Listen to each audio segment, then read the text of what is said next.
किसी दौर में एक छोटे से गांव में रेहान नाम का एक लड़का रहता था। वो निहायत रहमदिल और हमदर्द था। रेहान का काम था रोजाना अपनी बकरियों को चरागाह ले जाना और उनकी हिफाजत करना। एक दिन जंगल में रेहान ने एक जख्मी परिंदा देखा जो जमीन पर गिरकर तड़प रहा था। रेहान ने परिंदे को उठाया, नरमी से उसके जख्म साफ किए और उसे अपने साथ ले आया। कई दिनों तक वो परिंदे का ख्याल रखता रहा, यहाँ तक कि परिंदा दोबारा उड़ने के काबिल हो गया।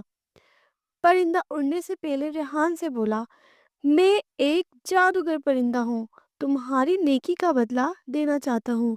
कल शाम को जब सूरज गुरूब हो रहा हो, जंगल के सबसे बड़े दरख्त के नीचे जाना, तुम्हें वहां इनाम मिलेगा।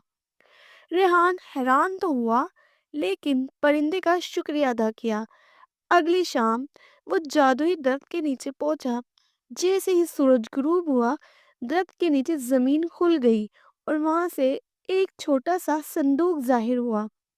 रेहान ने संदूक खोला तो उसमें सोने के सिक्के भरे थे और एक पर्ची पर लिखा था, नेक दिल इंसानों के लिए इनाम हमेशा होता है। रेहान ने उस खजाने को अपनी ज़रूरियात के लिए इस्तेमाल किया और गांव के दूसरे गरीब लोगों की भी मदद की। गांव के लोग उसकी नेकी और सखाफत की मिसाल देने लगे। नेकी का बदला हमेशा अच्छाई की सूरत में मिलता है।